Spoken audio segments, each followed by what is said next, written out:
Fais de nous les instruments de ta gloire. Fais de nous les instruments de ta gloire. Nous voulons chanter ta gloire et publier ta louange. Fais de nous les instruments de ta gloire.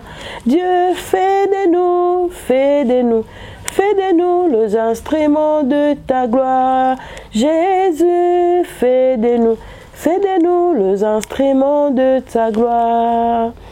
Jésus, nous voulons chanter ta gloire et publier ta louange. Fais de nous les instruments de ta gloire. Nzambe ya pambola yo zili sous occasion ya kolanda Madame Capache na Capache Télévision en tout cas et na Héros Télévision ezali partenariat mikolo oyo Nzambe a pambola yo acha loboko na ye lisusu likolo na yo ozo publier be émission na biso même na page na biso officielle Capache Télévision bientôt bon mona sur na TikTok tout ça la kamwa ba kokata mikem ke paradis fo banda déjà pour ekota kuna comme prévu.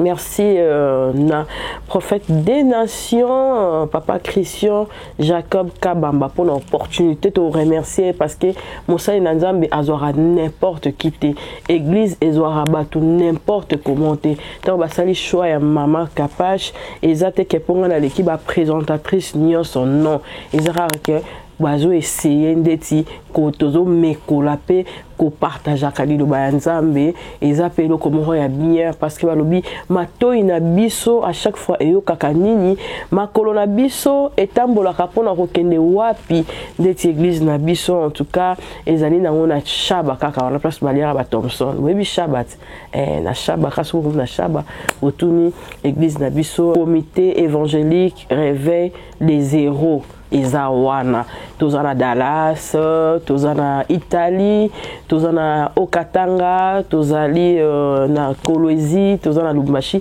un peu partout, toko ba Braza partout et kotambola parce que toko de peuple ka ya diable poto peuple lola. Biso kaka na lola, biso na lola. Et bien boyebi que na yaka ko présenter bino ba témoignage où ils allaient important ba que Dieu existe. Et puis il fait de miracles avec ce serviteur au bazotambola na ye na tout droit to ebi ke batebele bakoloba ah ba église ngo ebeba ah ba église ngo ba prophétie na bango comment ya ba tantôt plutôt makambo comment ya ndenge na ndenge mais na koyesa bino nyonso ebeba te bokeba na bato bayaka na koloba loba o baloba l'homme de la rue. Oh biso koto, oh biso bo, et puis biso fanatisme na kati ya église ezalakate. Fanatisme na kati ya église ezalakate. Yango wana biso to benga marape diaspora en ligne des églises. Soko luki biso pe na Héros Télévision au côté na Google, au na TikTok, au mona prophète des nations Jacob Christian Kabamba.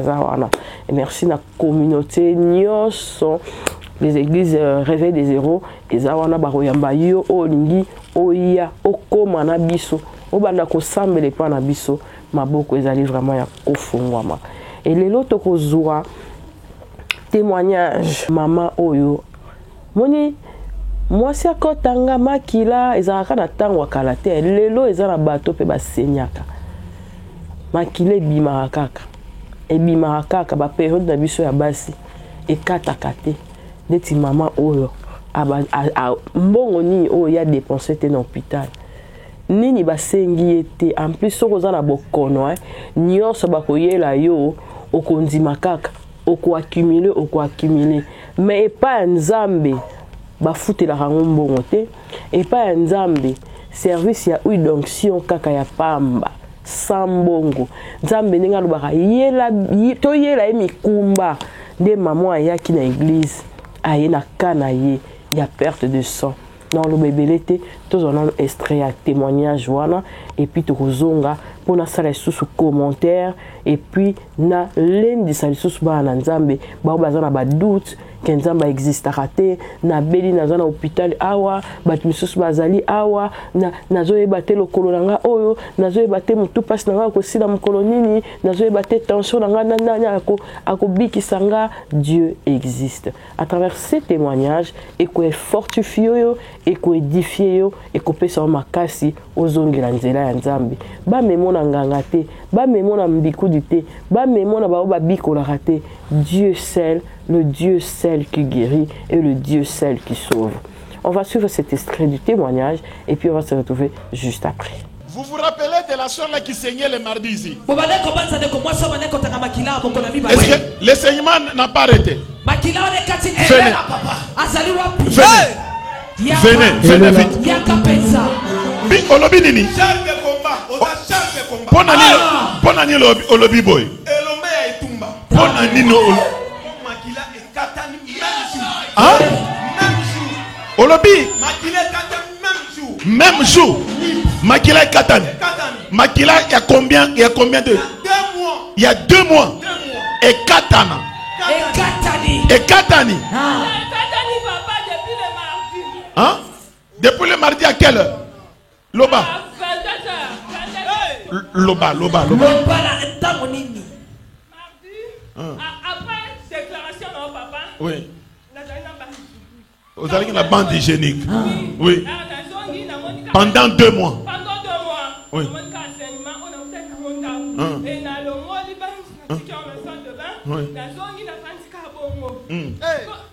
Tisikoy.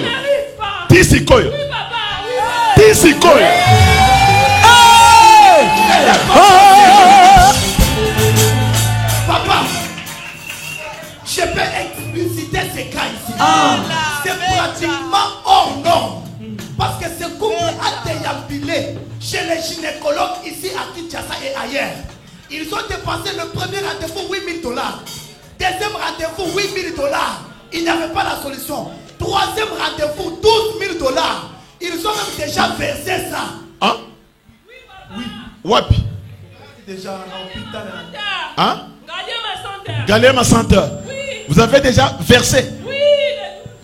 Combien? $12 000. Okay. Papa, ce n'est pas fini. Oui. Parce qu'on les donnait même les médicaments pour ces ça ici. Oui. Mais les ça continuaient toujours.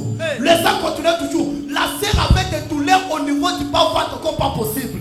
Mais pendant que vous avez déclaré, elle a consommé la bouteille d'onction. Papa, à 22h, le sang s'est arrêté. Ainsi dit, ainsi fait, ainsi prophétisé, ainsi vécu. Oh. Je vois cette dame dans un cercueil. Elle a raté la vie avec la première opération qu'elle avait connue. Pour la deuxième fois encore, on a opéré. Elle a raté la vie, la mort. Pour la troisième fois, on a opéré encore. Elle a raté. Cette fois-ci, on a dit qu'on ne va pas rater. Pendant qu'elle est là, je vois au niveau de son utérus. Je vois, il y a beaucoup de trous. Et Dieu dit, elle est en train de saigner. Un saignement qu'elle ne sait pas maîtriser. Elle n'arrive pas à maîtriser ce saignement. Dieu dit, prophète, pour cette fois-ci, si on ouvrait, on va parler du cancer. Et c'est là que cette femme va perdre sa vie. C'est comme ça que je t'ai vu là. Pendant que tu priais, je voyais un cercueil devant toi. Tu pleurais. Dieu m'a dit, il est en train de pleurer son épouse. Je vois madame est en train de saigner. Je vois le sang là où tu es. Oui, sois calme. Je vais arrêter ce saignement aujourd'hui. Vous voyez, derrière cette organisation, on a envoyé le cancer. Le couple ici, allez à la place de l'opération. Ça sera une grossesse. Allez-y.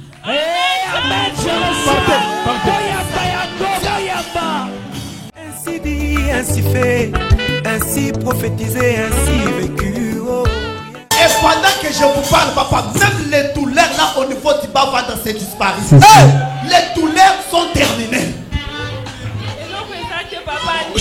On le bénit. Après combien? Après 2 mois. 2 mois. Oui, jour pour jour. Papa. On le bénit. Nazanan. Aux achats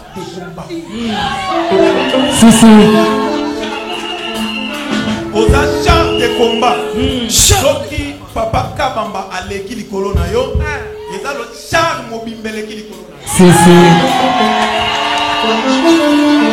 Ce n'est pas possible.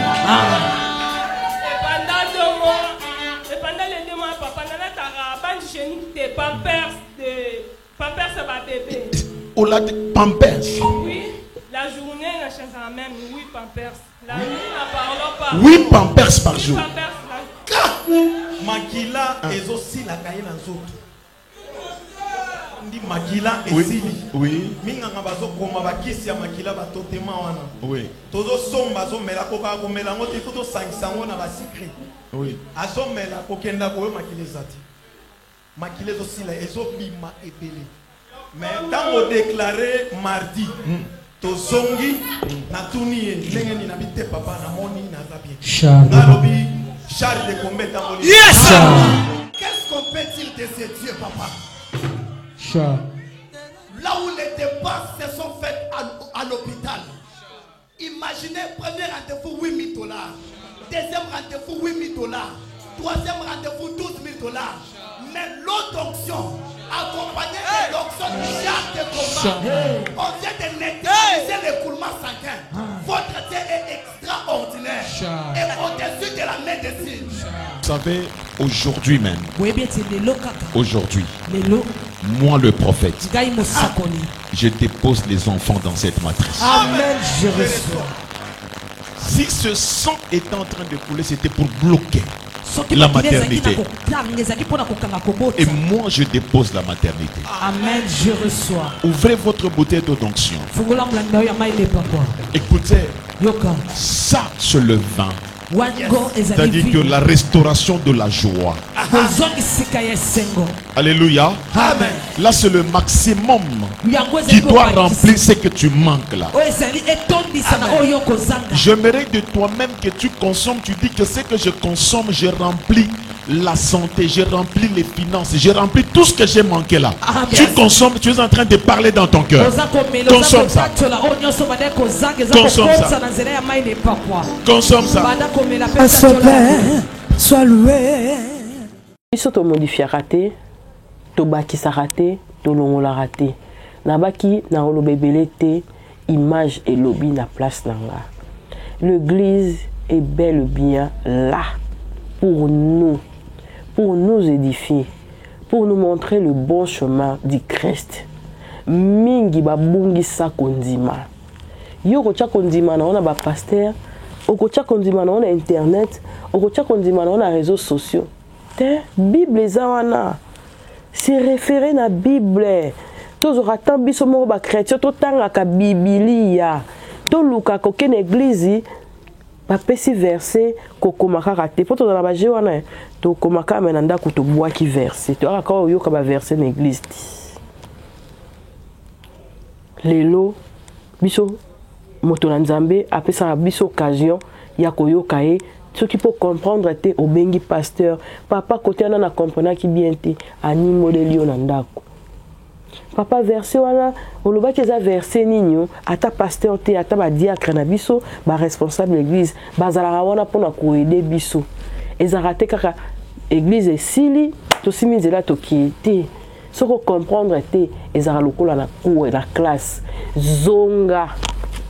tuna et puis to batera biso poto pratiquer yango to tchango na misala lelo église comme place ya songi ya koswana so ba bengi o chrétien c'est que oza songi toza mabe ti to bongo la mitema to reflecter oyo tozo en église to reflecter oyo nzambe azo salela biso bana na nzambe toko vivre te lokola bato ba yebi nzambe te biso nde photo pesa image ya bien po batu misusu bazala na volonté ya koya na lingomba tala nzambe nde azobikisa.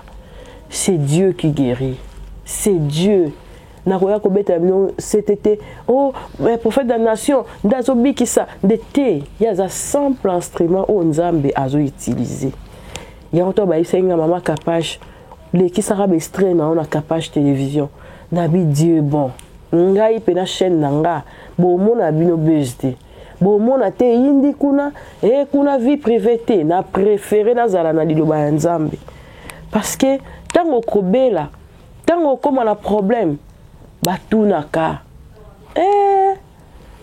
batunaka consultation ezarape na lola ekozala na lola mon frère ma sœur pakoyungola muyungulu ya lola ezali balance oza komene masumu osalaki nini mesure de grâce ezalaka nzamba kotala alinga kufa bolamu eza nini bomona raté mutu soka azobela bato ebele pe so baloba bolamu na ye soka azali mutu malamu a récupérer ka santé na ye parce que nzambe pe atalaka mutoyo bolamu eza wapi bolamu yeba ke bolamu ikontaka yeba kolongola masumu yeba kolongola mabe po mukola likambu ngana oloba nzambe na nga tala nde navanda na kiti nazolobela mosali na yo na ba œuvre na yo nzambe soko bikisi nga te nani akolobela sous peuple na yo omoni ba rappel ya boy mama Kapage ke liboso tendeni to nzambe pa otala asala raboy ay différent bato moi so ate ya kabato to ye na makamndenge nini blindé par le Saint-Esprit to lingeza la paix lokola yo zotala biso église ezali bien sûr mais ton cœur otchaka motema na wapi misuno emonaka nini matoyo otchaka wapi munoko no ebimisaka nini na journée na semaine na année na mois tongo ti pourquoi c'est pas facile tango to lamukaka na tongo ti okoma na pokwa na buto olali po lamuki c'est dur ngai nasala kaka effort ya on a bomba ba effort na ngate na ya na ngoti na chaîne nanga ti na page nanga ti partout je glorifie le Seigneur, je donne de l'espace pour le serviteur de Dieu, c'est ma force. Yangoyo to ko l'accent extrait ya maman na biso azaki na peur ta son ayaki na église malgré qu'il n'a pas mais Dieu l'a restauré. Nzambe abikisi ezaka kapona été ezapona oyo zotalanga awa na braza partout dans le monde. Je viens de se signaler que Dieu existe et il a les pouvoirs, il a ses pouvoirs et il a donné ce pouvoir à ses serviteurs, le vrai, pour guérir. En tout cas, c'est un témoignage bien et non fondé. Que l'Éternel Dieu vous bénisse pour cet extrait. Partagez, suivez nos émissions, vous ne serez jamais dessus. Nzambe apambola bino et puis apambola communauté oyo et yamina pour nos extraits, il y a des témoignages. Merci, bye.